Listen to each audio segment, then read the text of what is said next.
Hello दोस्तों, आप देख रहे हैं शीनू स्टोरी। तो दोस्तों, आज मैं आपको एक ऐसी स्टोरी से परिचय कराने वाला हूँ जिसे सुन आपके होश उड़ जाएंगे, रोंगटे खड़े हो जाएंगे। तो चलिए ले चलते हैं उस कहानी की ओर। मेरा घर पंजाब के एक छोटे से गांव में था।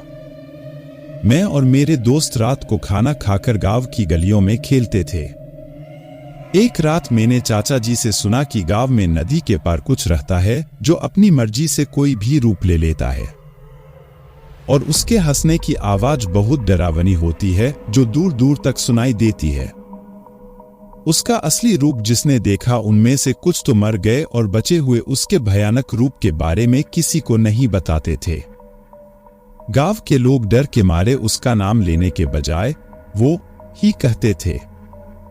खैर, उस रात मैंने ये सारी बात अपने दोस्तों को बताई और साथ चलने को बोला। कुछ तो डर गए और कुछ मेरे साथ चलने को तैयार हो गए।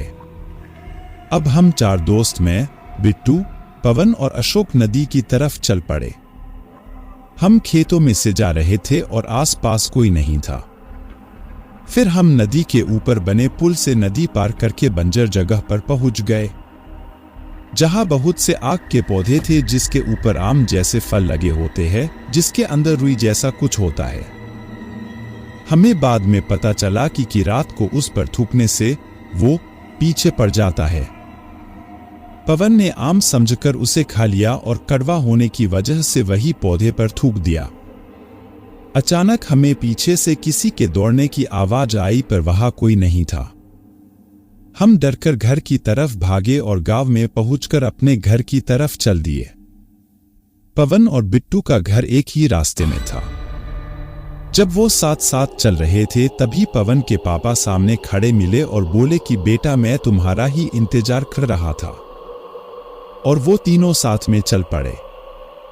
बिट्टू के घर के पास पीर बाबा की दरगाह थी। बिट्टू के पापा ने वहां पहुंचने से पहले ही पवन से बोला कि बेटा, आज दूसरे रास्ते से चलते हैं। पवन बोला, चलो ना पापा, इसी रास्ते से चलते हैं। बिट्टू को भी घर छोड़ देंगे और दरगाह पे माथा भी टेक लेंगे। पर उसके पापा ने गुस्से में नहीं बोला और दूसरे रास्ते की तरफ चल पड़े। बिट्टू अपने घर की तरफ चल पड़ा और अचानक दरगाह के पास गिर पड़ा। पवन अपने पापा से हाथ छुड़ाकर बिट्टू को उठाकर उसके घर ले गया। उसने पीछे मुड़कर भी नहीं देखा। जब वो दोनों बिट्टू के घर पहुंचे तो उनके ये देखकर होश उड़ गए कि बिट्टू और पवन दोनों के पापा बातें कर रहे थे। पवन को देखकर वो बोले, कहाँ खेलने गए थे बेटा, इतना टाइम हो गया। पवन घबराकर बाहर की तरफ दौड़ा और उसे दूर दूर तक कोई नजर नहीं आया और अचानक एक डरावनी हंसी की आवाज सुनाई दी और सब शांत हो गया।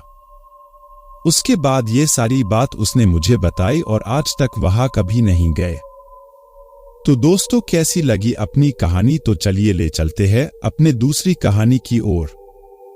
दोस्तों, मारपीट करना और अपनी दादागिरी से दूसरे लड़कों को धमकाना उसकी शान थी।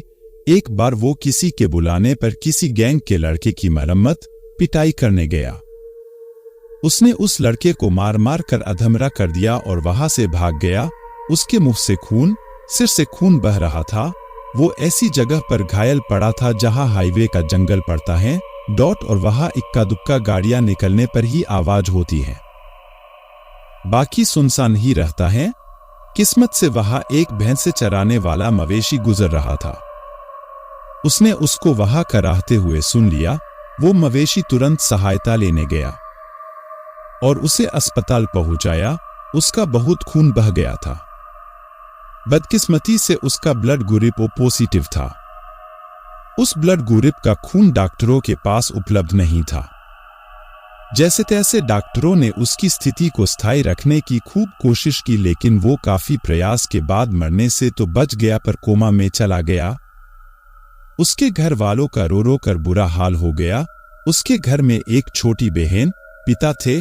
कुछ दिनों बाद वो लड़का मर गया। मारने वाले का पता नहीं होने के कारण अज्ञात व्यक्ति के नाम ही पुलिस में रिपोर्ट की जा सकी, जिसका कभी परिणाम सामने नहीं आया। लेकिन उसके पिता ने भी उस व्यक्ति का पता लगाने की ठान ली। दोस्तों, किस्से के इस मोड़ पर रुककर मैं आपको यह बताना चाहता हूँ उस लड़के के पिता ने अपने गुरु से कुछ मंत्रों की साधनाएं सिद्ध कर रखी थी, पर गुरु के आदेशानुसार वो इसका उपयोग गुप्त रूप से दूसरों की भलाई में ही कर सकता था, और इस चीज का पता न तो उसकी पत्नी को था, जो कि मर चुकी थी, और न ही उसके बेटी को था। ये मंत्रों में इतनी ताकत थी कि जितने विश्वास और एकाग्रता से इसका उपयोग किया जाए, उतनी ही दूरी तक इसके घातक परिणाम देखने को मिल जाते थे। ये मंत्र सही इस्तेमाल करने पर 100 योजन दूर तक भी काम करते थे। यहां 1 योजन दूरी से मतलब 13 से 16 किलोमीटर के बीच की दूरी है।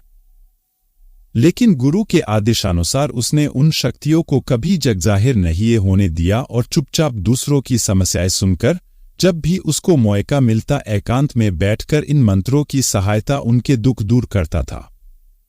लेकिन अपने इकलौते बेटे की मृत्यु से वो इतना आहत हुआ कि उसने उस व्यक्ति को अपनी शक्ति से बर्बाद करने की ठान ली। उसने संस्कृत में एक कागज की छोटी पर्ची पर एक मंत्र लिखा और मोमबत्ती की लौ पर 21 बार घुमाते हुए मंत्र पढ़ता रहा, और फिर उसको हल्के रूप में जलाकर उसकी राख को दोनों हाथों से मसल दिया, और फिर अपनी हथेली पर देखा तो उसको उस व्यक्ति का नाम पता चल गया जिसने उसके बेटे हत्या की। अब उसने अपने गुरु से ये सब कार्य करने की इजाजत मांगी, परंतु गुरु ने इस कार्य की स्वीकृति नहीं दी। लेकिन उस व्यक्ति ने अपने गुरु की निस्वार्थ सेवा करी थी। उसके इकलौते पुत्र के अलावा अब उसकी जीवन में कुछ नहीं बचा था, और वो उसको दंड देना चाहता था। उसने अपने गुरु से सेवा के बदले कभी कुछ नहीं मांगा, बस यही एक इच्छा जाहिर करी। तब कहीं जाकर उन्होंने इस कार्य की स्वीकृति दी, परंतु उसके गुरु ने साथ में ये भी कहा कि ये शक्तियां मानव कल्याण के लिए है, दुरुपयोग होने पर तुम्हारी मृत्यु भी हो सकती है, क्योंकि जिस व्यक्ति पर तुम इसका प्रयोग करोगे, अगर वो इस दुनिया में ही नहीं है, तो यही मंत्र तुम्हारे पास ही लौटकर आएगा, फिर तुम्हारी मृत्यु को मैं तो क्या कोई भी नहीं टाल पाएगा। उस व्यक्ति ने गुरु की बात से हर्ष स्वीकार कर लिया और मंत्र का प्रयोग कर दिया। ऐसा करते ही उस लड़के उर्फ अंजनी के मुख से खून निकलने लग गया, मुंह से झाग आने लग गए और वो इधर उधर पलटी खाने लग गया। उसे अस्पताल ले गए। बड़ी मुश्किल से स्थिति पर डॉक्टरों ने उस पर काबू पाया, लेकिन ये तो केवल शुरुआत थी। इस मंत्र को 7 दिनों तक करना होता है। जैसे जैसे मंत्र के दिन बढ़ते हैं, वैसे वैसे ही व्यक्ति काल के मुंह जाता रहता है, और उसकी मानसिक स्थिति बिगड़ती गई और वो पागल हो गया। कभी वो दूसरों को मारने दौड़ता तो कभी दीवारों से अपना सिर टकराता, और आखिर में मंत्र का 7वां दिन समाप्त होने को आया। तब करीब शाम के समय की ही घटना है, जब इसी तरह पागलों जैसी हरकतें कर रहा था और अपनी मां की तरफ बढ़ रहा था, तभी वो अचानक से ही अपने आप ही जमीन से 3 इंच ऊपर उठा और दाएं से बाएं तरफ 3 बार गोल घुमा और उसकी गर्दन झटके से बाईं तरफ मुड़ गई। ऐसा लगा जैसे उसकी गर्दन किसी ने चटका दी हो। ये बात सुनकर लोगों का ऐसा मानना था किसी ने इसके उसके ऊपर मारन, उच्चाटन, मुठ फेरनी क्रिया का प्रयोग किया है, जिससे उसकी ये स्थिति हो गई। अंजनी के साथियों को इस बात का पता था कि उसने ही उस लड़के को मारा था, इसलिए वो चुप ही रहे। उन्हें डर सताने लगा कि कहीं उनका नाम सामने आ गया तो उनकी भी यही हालत ना हो जाए। इस घटना से यह बात तो सही है, जो व्यक्ति बिना वजह ताकत का गलत इस्तेमाल दूसरों को सताने में करता है, उसको भी सजा भुगतनी ही पड़ती है। तो दोस्तों, कैसी लगी आपको यह कहानी? अगर अच्छी लगी तो प्लीज वीडियो को लाइक कर दीजिए, सब्सक्राइब कर दीजिए। तो फिर मिलते हैं अपनी अगली वीडियो में। यह बात तो सही है, जो व्यक्ति बिना वजह ताकत का गलत इस्तेमाल दूसरों को सताने में करता है, उसको भी सजा भुगतनी ही पड़ती है। तो दोस्तों, कैसी लगी आपको यह कहानी? अगर अच्छी लगी तो प्लीज वीडियो को लाइक कर दीजिए, सब्सक्राइब कर दीजिए। तो फिर मिलते हैं अपनी अगली वीडियो में।